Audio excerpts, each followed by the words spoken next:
Hello, welcome to another episode of Travelogue here on Sparks 1524. I'm Nathaniel Miller. If you've been following me recently, then you know I spent the last couple of weeks up at Gettysburg, Pennsylvania. The big reason was the 160th anniversary of the Battle of Gettysburg. So if you kept up with the Gettysburg 160 series, then you know those stories. So I'm not going to rehash the story of the battle here. First time I went to Gettysburg was 1993. It was on spring break from Florida State University. It was a road trip a friend of mine had asked me to go on. I was 21. Yeah, I was 21 back then. Oddly enough, until this trip, I had never had any interest in the Civil War whatsoever, with the exception being Mr. Lincoln. My buddy Jeff, who organized this one, I was just along for the ride. We built a couple of Navy stops in for me because I'm big in it. Clearly I'm into Navy history. I spent 20 years in it. The only pictures I have of me from that trip are one is aboard the North Carolina, and the other is standing in front of USS Yorktown at the Patriots Point Naval Museum in South Carolina. I wasn't not looking forward to the Civil War sites, it just wasn't big on my radar until we got to Petersburg. Petersburg was Robert E. Lee's last major stand. He was under siege there by General Grant, and when Grant finally broke Lee's lines, Lee got the hell out of Dodge going west, and Grant pursued him in a great race until he finally captured Lee and his army.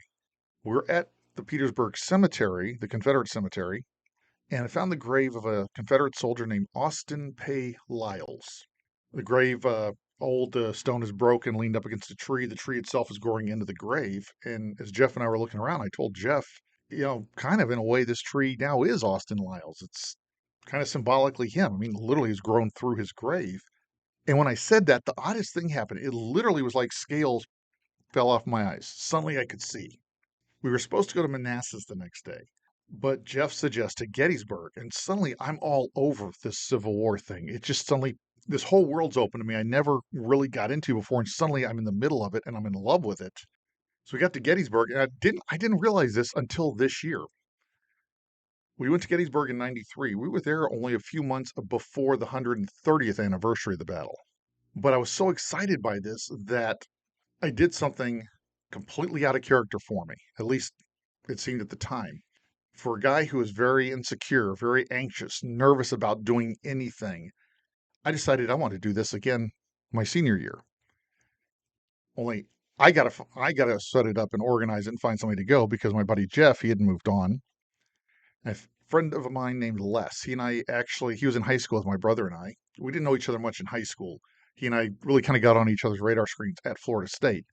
But the joke is I conned him into coming with me, but I got him to come with me, and we did another Civil War trek in March of '94, my senior year. Now I'm 22, and of course we go to Gettysburg, and that's the first time I have a photo of me at Gettysburg, standing there on Pickett's charge field. I grew up revering Robert E. Lee. Even though I wasn't much in the Civil War, the reputation of Lee as this grand gentleman warrior who fought nobly for a lost cause and kind of a lousy one, but those early years, I was all over the Confederate side, the southern side of these battlefields, and also just totally obsessed with photographing monuments, which is not unusual for somebody who's first time at these places, much less as I realize now too, I was a budding photographer. Somewhere in around the between 2010 and 2014, 15, a lot of my attitude started shifting. I didn't even realize why. What it came down to was being exposed to new scholarship that was emerging. Well, I did my own master's thesis. My master's on John Brown, but I've been heavy in the Civil War all the way back to my undergrad days now after that first trip in 93. Plus my own growth as a person. I've been around the world just in my own Navy career, I saw 22 countries, 3 US territories. The more I got to know the story of Gettysburg, the more I found myself having to look at history both as an adventure story, but also with the eyes of an active duty military man. By the time I was doing my master's, I was a senior first class, getting ready to put on chief, uh, which is getting senior level in the enlisted ranks in the Navy, if you're not familiar with that. So I'm an operations manager, I'm training manager, I'm teaching other instructors how to teach. I'm a production manager. I'm in a job where I am required to look at empirical evidence, started putting that to my history. And as I did, I started realizing a lot of things were changing in my attitude about the Civil War. I very rarely will recommend a book, but one book I'm going to recommend here is called Grant and Lee by a man with the most splendid name, Edward H. Bonekemper III. I love that name. Best name for an author ever. My attitude toward Lee had already been changing the more I'd been traveling, both to Civil War sites, but also around the world as I was exposed to new ideas. Bonekemper goes into the math very deeply, very deeply. But that is how he proves his own point. Lee was a great leader. He could get people to he could inspire people, get people to follow him on a cause. He was a great leader. Lee was a lousy general. Grant was a great leader and a great general. Lee was described as audacity incarnate. That was the word given to him. He is audacity incarnate. Well, that audacity actually lost the Civil War for the Confederacy. His famous victories came when he would entrench his men in a position, let the Federal Army, the Army of the Potomac in this case, batter itself against him, most famously at Fredericksburg. General Burnside, who was in command of the Union forces, almost had an outright mutiny. His officers almost mutinied on him because of the senseless slaughter of sending men across an open field uphill into an entrenched position. And that's what Lee is famous for. All these victories when he's on the defense and let the enemy batter itself. And those are true. But his true nature was to go after the enemy.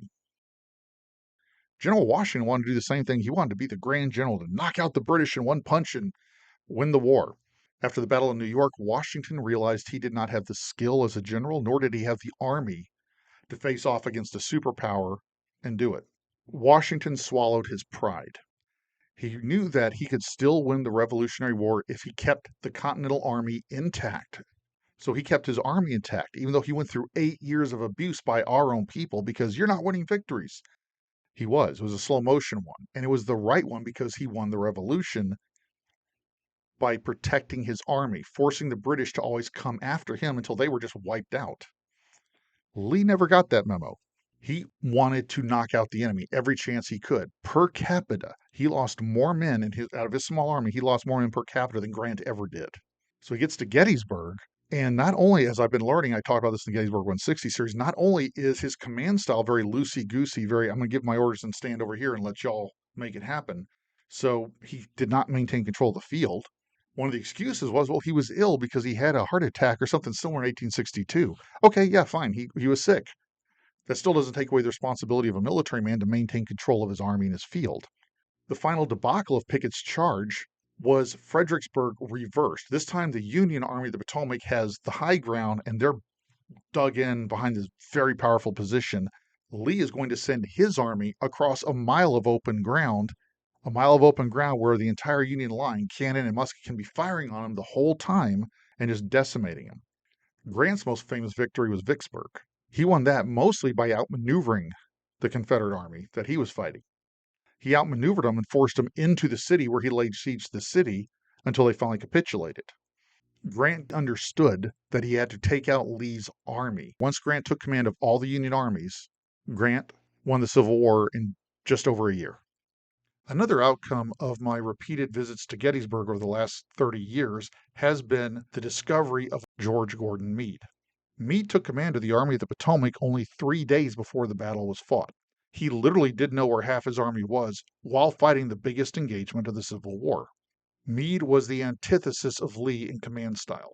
Meade had a headquarters that he worked out of, but after he gave his orders and sent his aides and generals out to the field, he got on his horse and was literally riding back and forth across the Union line constantly for all 3 days. By maintaining positive control of the field, he inflicted the first decisive defeat on Robert E. Lee. Meade has been overlooked for a number of reasons. He was seen as very slow in pursuing Lee, and there's some merit to that argument. He was overshadowed when General Grant made his headquarters in the field with Meade to avoid political pressure in Washington and ensure Meade stayed right on Lee's tail. Plus, Meade was irascible. He didn't make friends easily. He had a contentious relationship with the press, and he didn't suffer fools gladly, meaning he had a lot of political enemies. George Gordon Meade is one of the great heroes of the Civil War, and he is a man I never would have met had I not been going to Gettysburg repeatedly until that part of the story finally came to my attention.